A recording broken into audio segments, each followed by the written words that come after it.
my... Okay. So we're going to jump back from Ephesians to Mark. And so we're going to jump in the middle of chapter 6, which is a great section of the Scripture. And I love this passage. And I love this passage, as Laura and I were talking about earlier, because it comes up this time of year, every 3 years. And it comes up in a particular time in the life of congregation, which is kind of interesting that it does this. We'll get that in a second. And notice this is one of those places where the lectionary does this section here and section there. And it carves out a big piece in the middle and jumps over some parts so it can tell a particular story and then leave out other parts of the story for another day. And you may ask, why do they do that? And I will tell you definitively, I have no idea. Other than that it helps, it does help tell a story in a particular way. And it frames it. Now sometimes we leave out passages on purpose, like the one psalm, blessed O daughters of Zion who bash their babies' heads against the rocks. Never preaching on that one, ever, ever, ever, ever, ever. Because that's really a violent, against your enemy sort of text.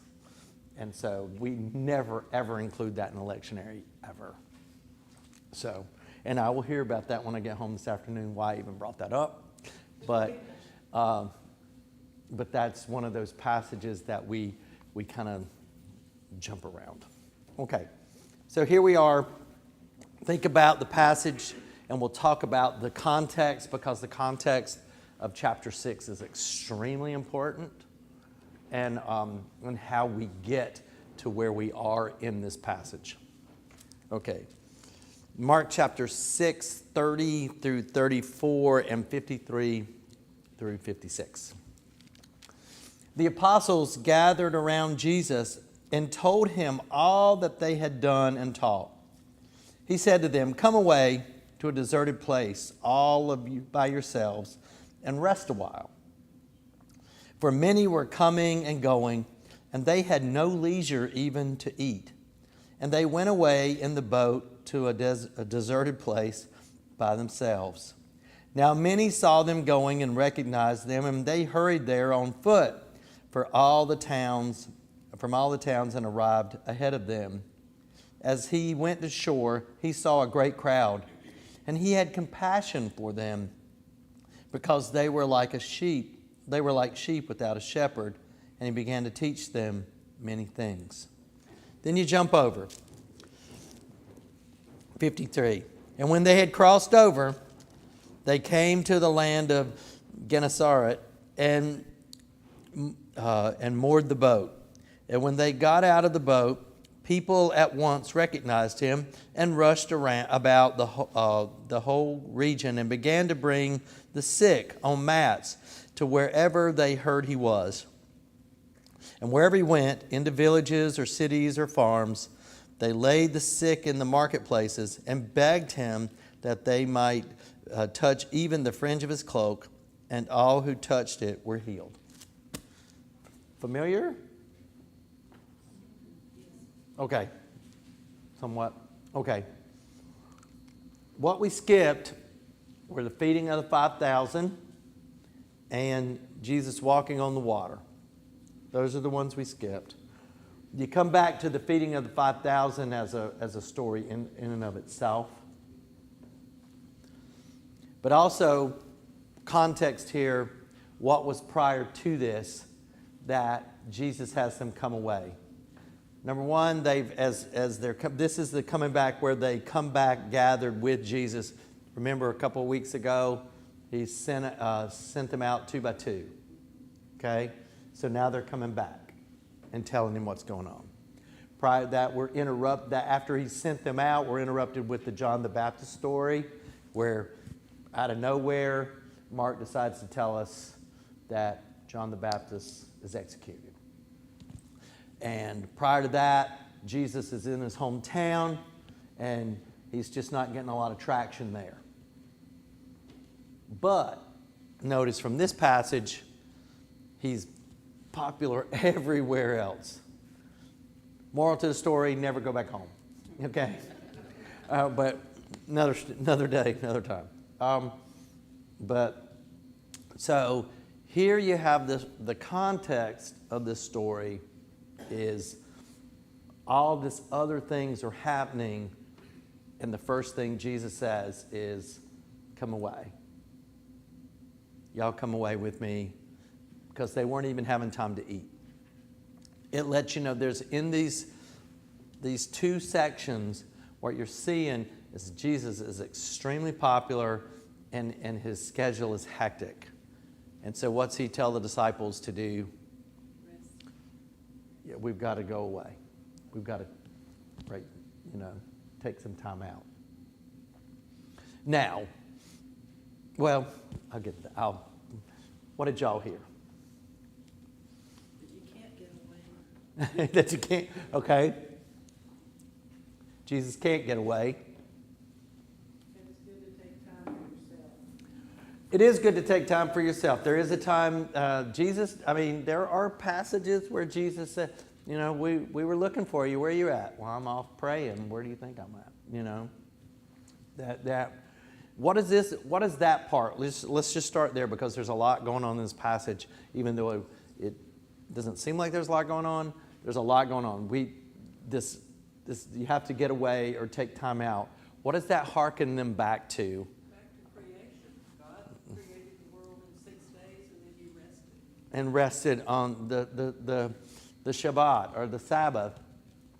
And Sabbath for them was sundown Friday to sundown Saturday. And it does call them to this sense of, we all need, if God needs rest, or if God sees the point to set aside, then for us to say, no, we don't, is pretty darn arrogant. But And it also says kind of the formula of how much rest you need. Uh-huh. You don't need rest 4 days out of 7. that's it. It's the work. Right. So there is a sense of designated rest. Now we've moved the day. We look at Sabbath on the Lord's Day. It's not the same thing, but we've kind of mashed those together. Two really different aspects going on. But there you go.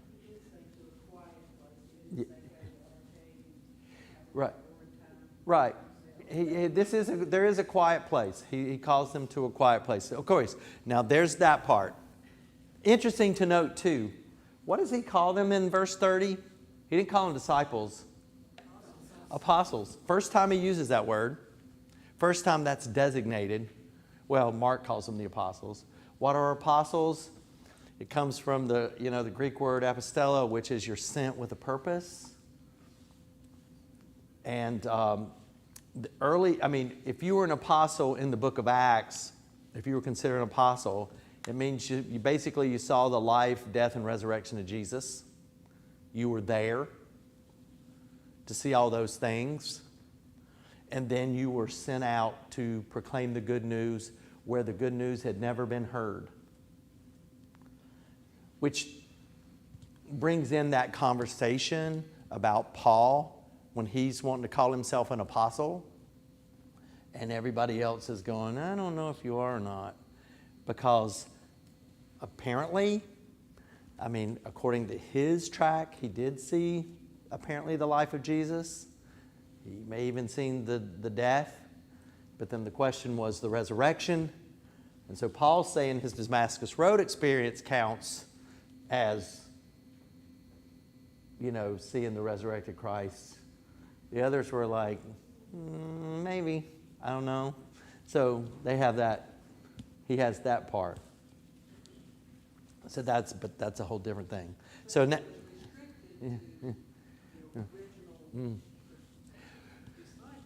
Well, it's a, apostles, then we would have a problem yeah, right, with Russians coming down. going down. So, So yeah, we right, need Paul to have yeah. that experience. So modern day apostles, people who take the gospel where it's never been heard before, would be missionaries. Yeah. Mm-hmm. So, there you go. Somewhat. That'd be the closest thing. But this is the first place where they're called apostles in Mark's gospel. Interesting note there. So they're gathered, and they're talking to him, and he's asking them to come away. But then what happens? Everybody, I mean, the sea is a lake, really. I mean, it's kind of so you can see the ship going across from all different angles. I mean, you know, the fact is that they could get there quicker than Jesus got there. Makes you go, what the heck? Well, maybe that was, Ooh, maybe that was ooh. the only place that you got Is- out on the water. The boat was That was the only rest you're gonna get. interesting. You note, I was reading one scholar pointed that out. Said, you know, really and truly, the only place he got rest, that they got a quiet place, was in the boat. Wow. Interesting. So then the story shifts away from the disciples at that point. And it's focused solely on Jesus. And then it tells us, right? He sees these people. So here, he's not getting any rest. He hasn't had time to eat. All these other things have gone on. Death of his cousin, friend, forerunner.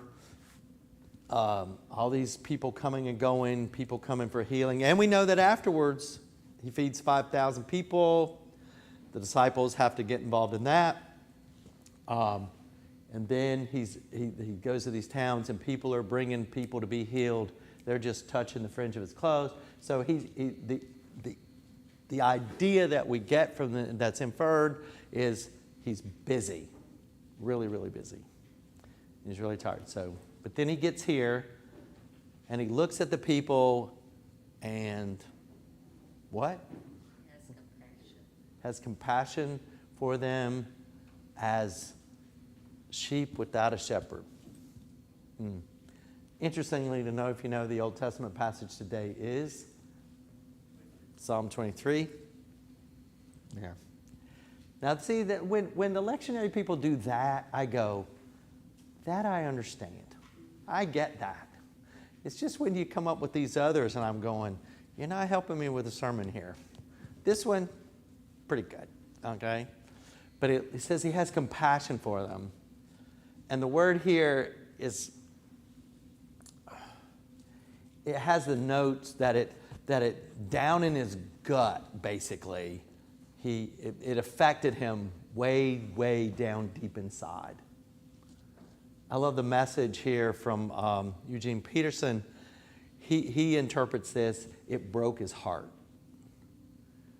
You see, like, it's hurting him in his guts that he's looking at these people.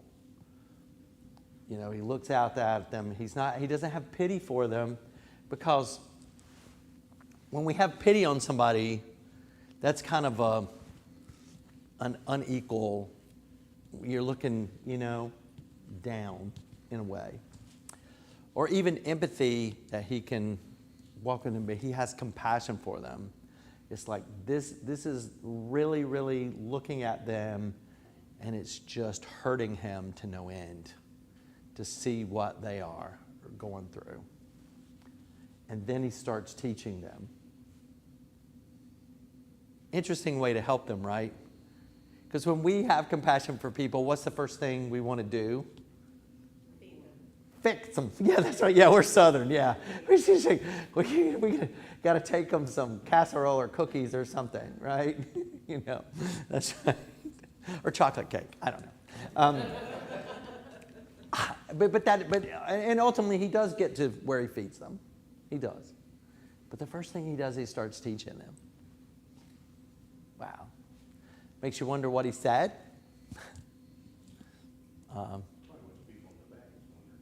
You Yeah. know, you in the back, that's I don't know. I don't know. It's always got to be a miracle in itself that Yeah. spoke to 5,000. Yeah, that's just right. I know. That's how I got my dissertation for preaching. What you preach is and what they hear. Yeah. Yeah. What was the movie that I watched that got that from? It's the goofy troupe from Great Britain, Life of Brian. I know that's it's not a very, I did not tell them at Princeton Seminary that's where I got my idea from. But in the movie, Jesus is doing the Sermon on the Mount, and he says, "Blessed are the peacemakers." And somebody in the back, you have these people standing in the back, and he goes, "Blessed are the cheesemakers. What did they do?" And I was like, oh my gosh, maybe what? Huh? I wonder if I say things on Sunday and people hear something totally different. And we did find out. We did. They do. Yeah, when we started doing it, some did. Yeah, they were like, "Whoa, I never said that." But yeah, so how he even communicates to that many people, and it must mean that though a couple of things. Number one, they're intent on hearing. You know, I don't know how he got through it without a microphone. That's wild. I mean, it's crazy, but yet. Amongst the chosen, he has Yeah. disciples Yeah. that stationed Uh-huh. back in the Yeah. crowd Yeah. to repeat what he has said. Oh, that's pretty cool. That's a pretty good idea. That seemed, because I wondered. That's plausible. How did 5,000 Yeah, people yeah. hear somebody Yeah. without a microphone? Yeah, that's pretty good. So I thought, yeah, that's Okay. good work. Yeah. So, back to Jesus. Always a great time, this passage, for us in the life of the church. This has happened so many times throughout the years. This passage comes up this time of year, and it comes up typically the week after Vacation Bible School, which is really funky because, like Laura was saying this morning, I love the fact that it comes up after Vacation Bible School, or that notice that, because everybody who's involved in Vacation Bible School, when it's over, they are tired, very, very tired. And this is where, Jesus is talking to the disciples saying, hey, y'all need some rest. Y'all need to take it easy for a little bit. But what does it also say about him? He doesn't get rest. Jesus doesn't get it. Even when he tries to walk by himself, the disciples hunt him down. Even the disciples, that's right. Hey, where you been, man? Been praying. Or, and maybe he's like, I don't know. I just want to say, Peter's kind of getting on my nerves, okay? I don't know. Maybe, yeah. Y'all are all just not catching it. And I just needed some time away. So, I don't know. So, yeah, he did. And it's interesting. I love the fact that I do like this breakup passage here, the way they do tell this story in this way to make the point that they're trying to make with this text and leaving out the 5,000, because the 5,000 and the walking on the water really are big stories. I mean, you just don't feed 5,000 people with a lunchbox every day, And you also don't go walking on water every day. And so those stories kind of dominate. But this one, he's trying to get this issue across to them about rest. Also is trying to get this other point across to us of just Mark is trying to point out his popularity and how he's busy with people meeting their needs. And also, it kind of focuses on the personality of who Jesus is, in that he's giving away his time of rest. He's given his time away of self-care, as we use that word now, and that's the big buzzword amongst ministers these days. I don't know if it is in other disciplines, but I see it all over the place in our little world of discipline. Self-care, self-care. And, but he's willing to sacrifice that because these people are like sheep without a shepherd. And not only is it pity he's having for them, or not only is it even empathy, it's something even deeper. It's breaking his heart. And he's there to meet those needs. Spiritually, teaching them, physically, feeding them. So, flip. From that passage, what do y'all think this has for us today? I can say what I thought about when I read it. And Sure. that is, That's always good. I sometimes mean, it gets so discouraging to see how many people out there need help. And that, you have only so much money you can donate. And sometimes it's tempting to say, I can't make a difference at all. But I think what this tells you is you have to keep trying. You have to keep being there. yeah. I think also Jesus was God too, Mm-hmm. and it shows that God never rests. And no matter when you call on him, he's going to have compassion. It's not like it's nap time or something. Right. Jesus Right. had this, he had to take care of people, teach people Yeah. while he was here. Mhm. Get it done. Right. That Jesus keeps meeting needs. Okay? Absolutely.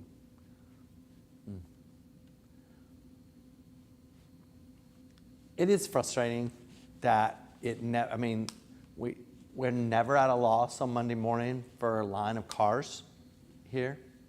It doesn't matter how much food we have. Cars still line up. In urban ministry, I always despised August. It was our lowest financial month. And I would run out of money by the 10th of August. The 10th of August, I'd have the rest of the month to say, people would come to the door and I'd say, I don't have anything. I'd be happy to sit and talk to you. And, but I don't have any money. It's just, the way it worked. And you're right. You really want to. There are people that come for light bills now, and I've noticed this in the last 3 or 4 years here with HCAM. The bills aren't what they used to be. They used to be a couple $100s. And you go, okay, yeah, we can make a dent in this. Now they're, $600 or $700. And you're like, we'll pay $200, they'll still cut you off. And so we can't do that.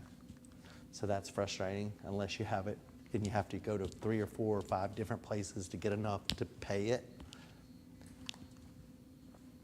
Because we can't, responsibly we can't give $200, they cut it off. And then we've lost that, that we could help somewhere else. But yeah, it's frustrating. What else for us? Pastor, in the verses here, Yeah. you see Christ doing as with the basic needs, rest and food and all that. You see this, you see from the moral side. Then when you get to verse 34, you see the picture of thy kingdom come, thy will be done on earth, and you see him with the focus on souls of mankind. Yep. And it's, that's the part that stands out to me, the compassion that he's showing. He's got a mission, but all of a sudden, he's also back over here. He's focused. Yeah, right. Yeah, it really is a passage that, again, like I said, I love the fact that they break these parts out to put them away from those other things, because you have we like the magnanimous, that gets our attention. Feeding 5,000 gets your attention. Walking on the water gets your attention.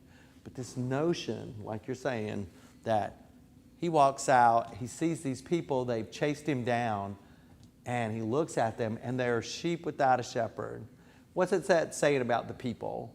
What is that? What is that? This is not the only reference of this. This is a reference that comes out in the Old Testament. I'm terrible with numbers. A number of times. I mean, it's something when we say it. But what do we mean, sheep without a shepherd? They're lost. Lost and no guidance. They're No protection. Yeah, no protection. They're wandering around. They don't know. I mean, again, y'all, from what I'm told, I'm not an animal guy, but they're not that bright, and they can wander off and those kind of things. So he looks at them that way, and he's trying to provide them guidance. Wow. Even so much that it breaks his heart. That this God that Jesus is a part of, that we claim Trinitarian, right? Father, Son, Holy Spirit. That this God never, ever tires of caring and having compassion for us. That's kind of an amazing image. Go ahead. What? And it even Oh. says, down after they fed the 5,000, he's talking about where they could not understood about the loaves and their hearts were hard. Mm-hmm. We can go back and read this now, Mm-hmm. in hindsight, and maybe have a little more understanding of what that time did, because now I'm looking at it, I'm thinking, I'm imagining, okay, they got across there, nobody's eating, and the disciples possibly are saying, we're hungry, and they're hungry. Mhm. Can you stop teaching a while and let's eat? Yeah, right.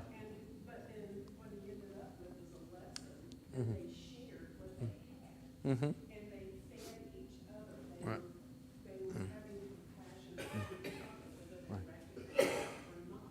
Right. And how I can harden my heart Yeah, and not see the absolutely. message that God is trying to give Yeah. me. Because I'm so busy, like you said, trying to fix everything myself.